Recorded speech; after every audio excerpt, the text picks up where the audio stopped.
what better way to end all of this than to have a drink with y'all? And we are going to be having my bestest, favoritest, most memory-filled drink ever. We're going to have a gin and a tonic without the lime. So I've spoken to people. I've had interesting conversations. I've learned and I've unlearned certain things this entire season. And I'm so, first of all, thankful to every single person who's come on the show. And I'm also thankful to myself because you know what? I'm a bad bitch, okay? But honestly, guys, when I've had the dream of having my own podcast for such a long time, but the balls to do it, not so much. And it was very interesting for me because many of you may not believe this because I am Miss Little Confident, Miss Scream, I walk into a room and I control it and all of that, but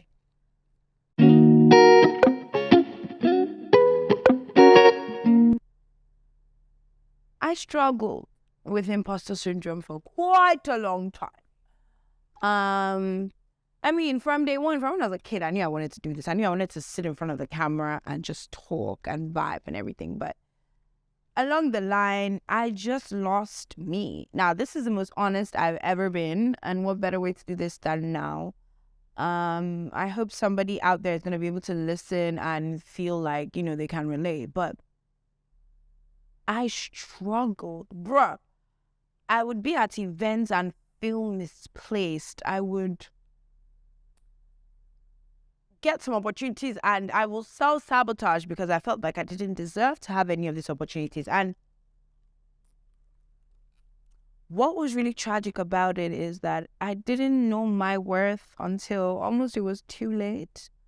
And I think that's something a lot of us struggle with, where you feel like, how I was saying it, where you feel like this brand is coming to me. Unlike for some people where, oh my gosh, this brand is coming to me, I've made it. For me, this brand is coming to me, oh my God, I'm going to screw it up.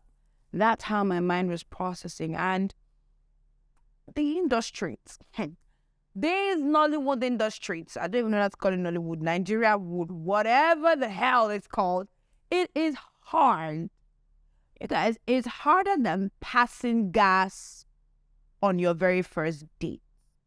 Okay, it's harder than holding in mess on your very first date. It is difficult because you don't know who to trust.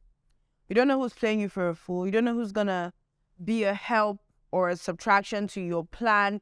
You don't know who to keep close enough because everybody literally is only looking out for themselves. And I don't think we emphasize that well enough because we always want to believe, oh, kumbaya, and social media has made it seem like commenting, yes, baby girl, under your photo makes us besties. Really, actually, we're not. Quick confession. Half the time at events, I don't remember people's names. Like, oh my gosh, baby girl, how you doing? I don't know your name. I'm just terrible with names, okay? But like I was saying, with imposter syndrome, you had to relearn and re-believe in yourself and be like, you know what? I'm not an imposter. I'm talented. I'm a joy to work with on some days. I'm good at what I do. And I love this above all else. So I deserve a place here. I've earned a place here. Yo, you guys, I've been in this industry since I was 16 and a half. I'm 26 now. That is a whole ass decade. So whether or not my numbers are 11,000 or 200 million on social media, or I'm verified or I'm not verified, or I'm invited to certain parties or I'm not, whether you want to believe it or not, I've put in the work. I started out as an intern to Tajay Press. I will never forget, I was living in Festac in my auntie's house, and Tajay's place was on Admiralty in phase 1. So I would come from Festac every day. And I was living in Festac Extension, Amuwo. So I would go from Amuwo, I would take a bike. Let me tell you guys, I would take a bike from Amuwo to Second Rainbow. From Second Rainbow, I will cross to the other side. This is highway, Finonye Highway. I was on the highway. I would cross to the other side and I would get a bus to CMS. And I would get to CMS. Sometimes, if I'm lucky, I can come down like by Marina. But then I don't know, the Marina is CMS, okay? I don't really care what you feel about that. And then I would take a bus from CMS to Lekki Tollgate. I would stop at the phase 1 gate itself. Some people would have come down like Sandfield and 4 Points and what have you. And then from Lekki Gate, I would get a bike to Admiralty. That was my route every day as an intern. And I had to be at the office before 9 a.m. So you know what? I've put in the work. I was picking up clothes for Taji. I was getting her laundry done. I was taking pictures. I was recording moments. Literally, I was an intern. But what I will forever be thankful for, which is also why every single opportunity I get, I want to put the next person on. Taja was not discriminatory. I love her to death till tomorrow. If Taja was going to a party, she would take me along because she knew I was interested in the industry. She was one of those bosses that would be like, oh, okay, now you have helped me go to pick my dress for my design and be going home. Taja would take me to every event and she wasn't treating me like an intern. I remember the first time, so I've had crushes, okay, in the industry. I think my only crush that I haven't really like vibed with is RMD, and that's obviously because, well, he's RMD. But I remember one of my very serious crushes at the time, well, 3 of my very serious crushes at the time. I can multitask. I really had a crush on Lynx. I really had a crush on Banky. And I really had a crush on Ebuka. Ebuka, my leader. I remember there was a Simrock event. I don't remember where, but it was like a garden thing because obviously Simrock was popping at the time. This was 2016 or 2017. And Tasha had taken me to the event. And I kid you not, she literally took me up to Lynx and to Ebuka and to Banky because Banky was a Simrock guy at the time. And she was like, oh, hi, this is my intern. She has a crush on you. Kill me. Just, why don't you take a sword and jam it into my heart? But obviously, they were all great shots, and they knew I was a young lady, obviously. A lot of people had crushes on them, and they were very hospitable, and it's interesting because till now, I still have some sort of relationship with every one of them, and that's why till tomorrow, I'm always going to try and plug everybody in, because if Tyler didn't take a chance on me, bruh, probably be like stuck at a 9 to 5 where I hated everybody. So that's, I think, the first thing I'm thankful for, that somebody took a chance on me. Second thing I'm thankful for is my drive. And I think shout out to my parents for this one, which is also something, again, we've talked about over the course of the show, where it's like, look, you need to put in the work. Neo said it, Hawa said it, or Maomi said it. Everybody has said it. Like, regardless of how talented you are or how good you are at what you do, if you do not apply yourself, trust me, you're headed for disaster. There's no way to be a full success without putting in the hard work. There's hard successes, people who are, known for being popular without necessarily having a reason for being popular. It doesn't make any sense to me, to be honest. But put in the work. There's going to be late nights and early mornings. I mean, I used to work on radio. I was on radio from 6 a.m. every day, meaning I had to be at the office before 6 a.m. And let's just say, up until now, my sleep pattern is still a hot mess, because it's one thing to be awake at 6. It's one thing to be awake and functioning.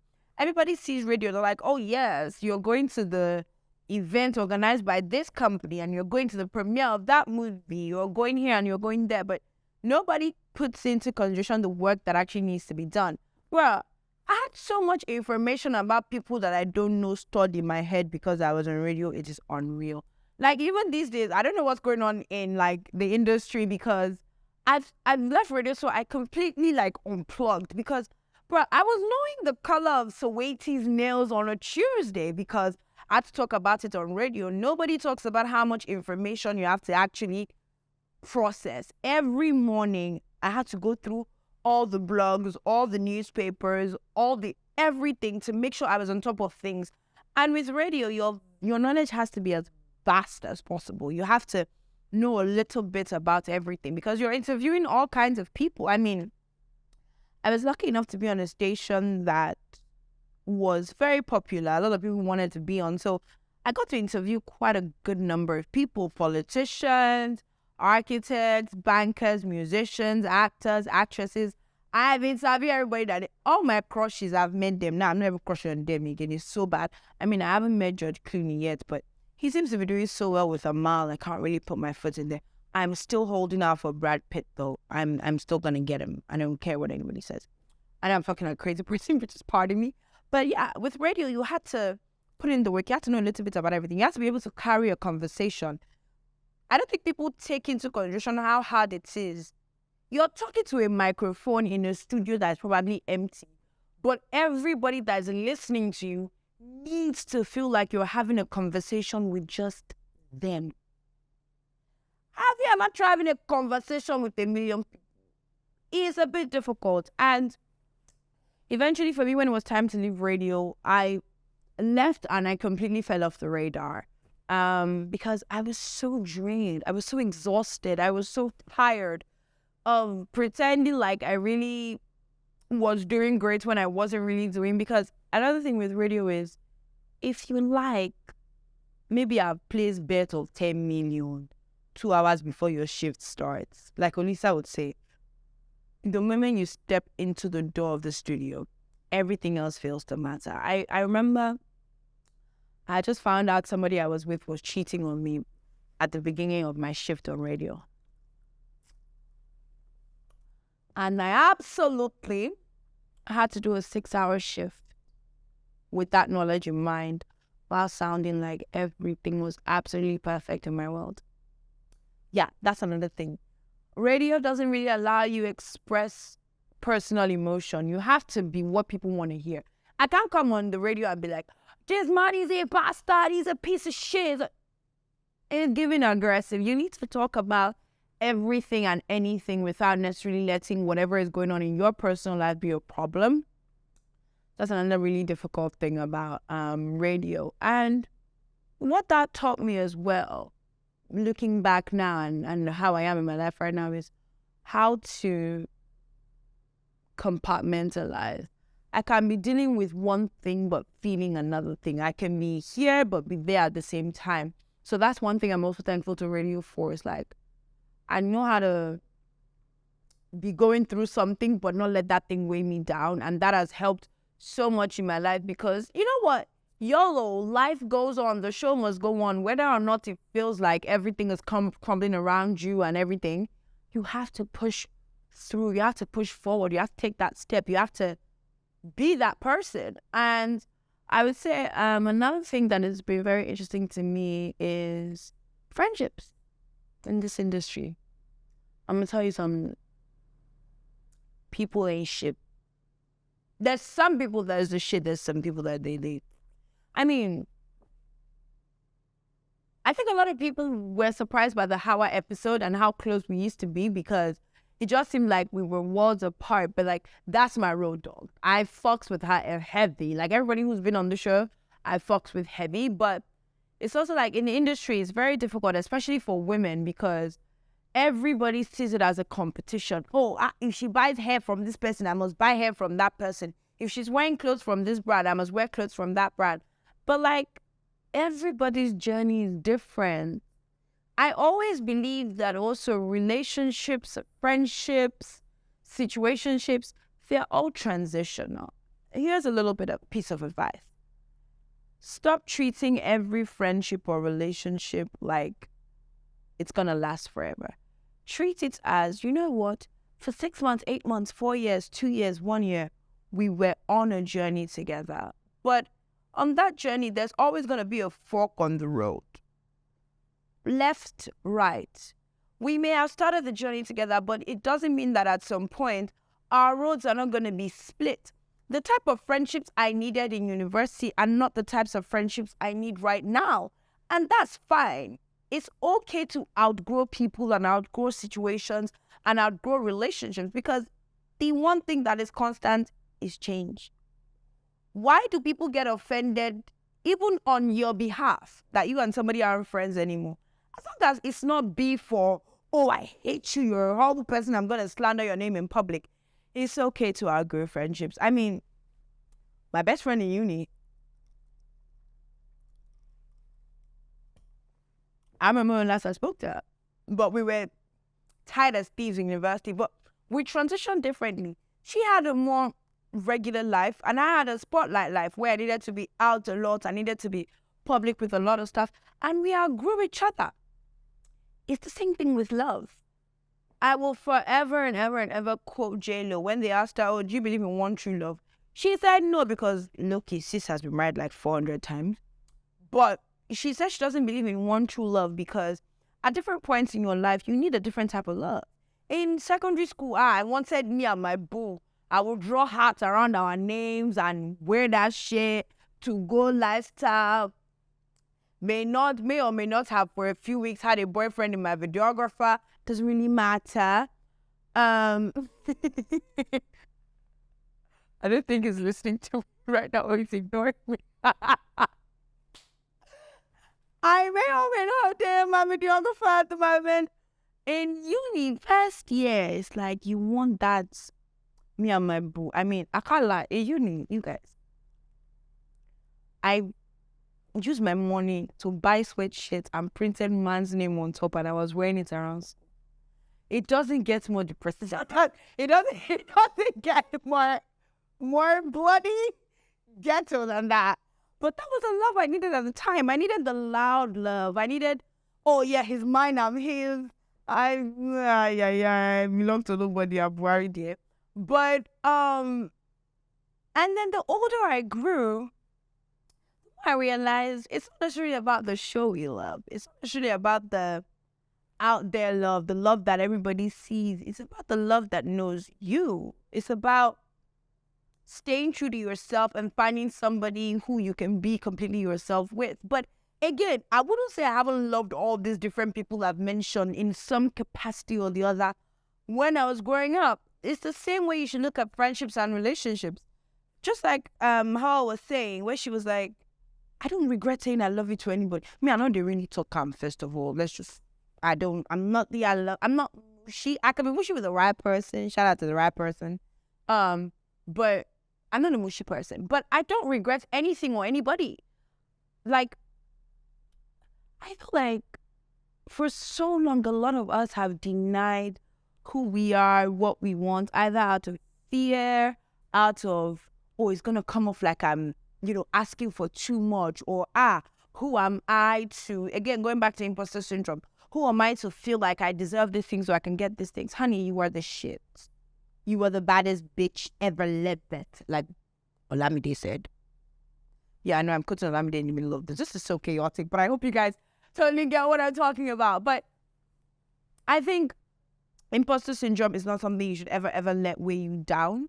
Don't ever let it also be as if you're in a relationship or a friendship out of obligation. Look, life is too short. People, unfortunately, like I feel like with anything that we should have learned is like life can go like this.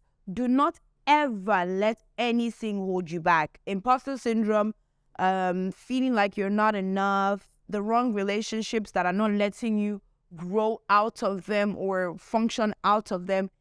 Look, it's yours all, okay? I know I'm talking like a sensei right now, but you literally only live once.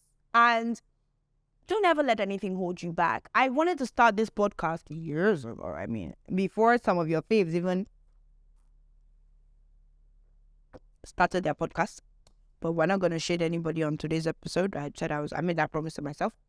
But I wanted to start this a long time ago, and I kept waiting for it to be perfect. Oh, no, I don't have the right crew. Oh, no, I don't have the right location. Oh, my God, I don't have the right guests. Well, you know what? I've done it. It's no longer a mountain in front of me. It's no longer something that has a hold on me. It may not be perfect. There may be ways and manners in which I can tweak it, or it could have been better. But you know what? I had this vision in my head, and I've executed it, and it no longer has a hold on me. This may absolutely do great. This may also just... But... no shade. But it's like, you know what? I've done it. I've not let anything hold me back. It's not completely perfect. Is there room for improvements? Yes, we're going to do the improvements in the next season. But I've learned so much. I've had such beautiful experiences. I've drank so much alcohol on this show. As you guys can tell, I'm slightly sloshed. But at the end of the day, look in the mirror when your days have come to an end and say to yourself, you know what? Like Elvis said, I did it my way. I did it exactly the way I wanted to. I did it regardless of how many things were holding me down, regardless of how many ways and how many people told me I couldn't, regardless of how many people disappointed me or didn't show up for me or, failed me or all of that. I still somewhat managed to do it. And I think that was the essence of Have a Drink with Me, to be honest.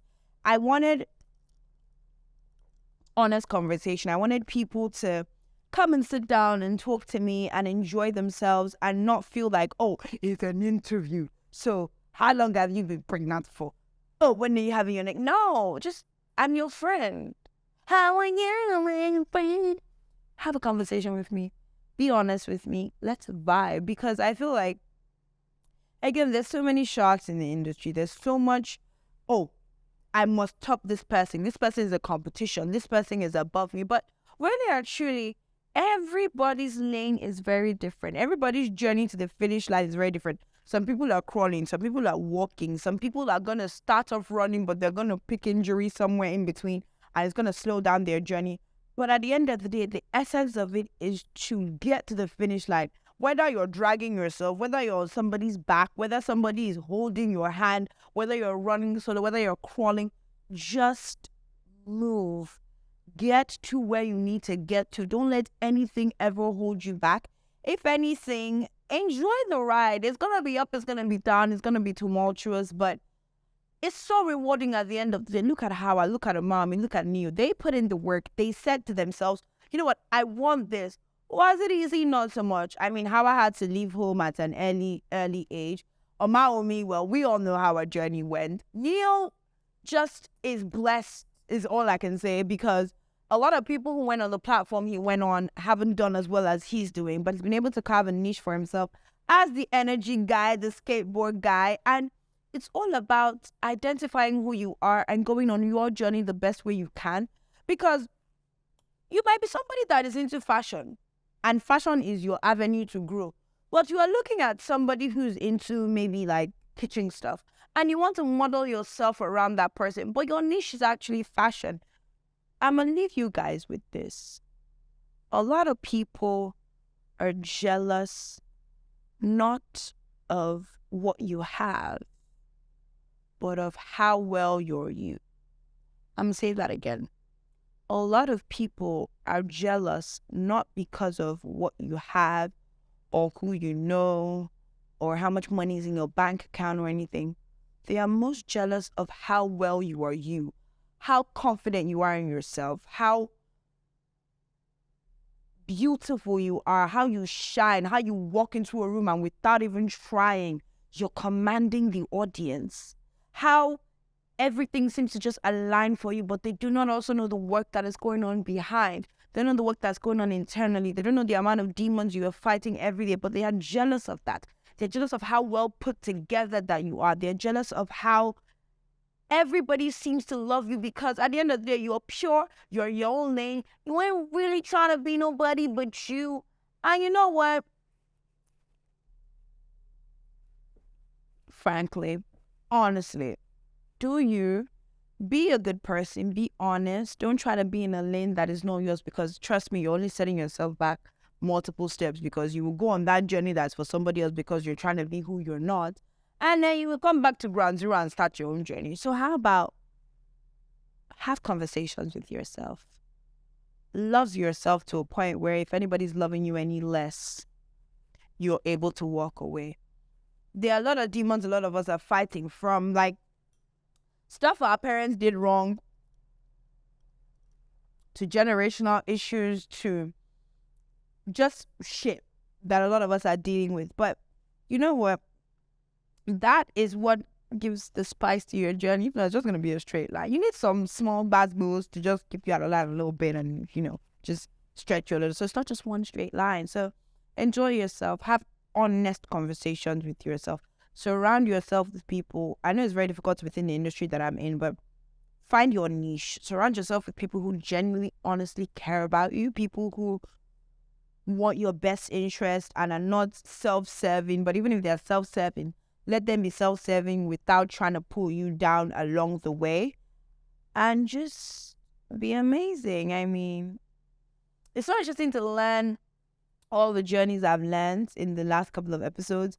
Things I didn't know about people were coming to play. And it's just like everybody has such a beautiful story. And I don't think there's any better way to get to know somebody except over drinks. And I'm so happy and so proud of myself and of everybody who's put in the work that I've been able to get to know these people over so much alcohol. Unless my mom is going to be happy with that statement, but hi, mommy. But yeah, I am proud and I can't wait for season 2. Anyways, I am proud. I cannot wait for season 2. I can't wait to see what other stories I unearth and all the other ways I can make my guests uncomfortable with my questions. And yes, I'll be bringing more people like Hawa who cannot handle their liquor. And I also be bringing people who handle the liquor perfectly, like a mommy. So guys, thank you so much for riding with me. I do not take any of your support for granted. You guys are absolutely just amazing. I don't know what it is about my weird ass y'all love, but y'all seem to love it, and I love you too.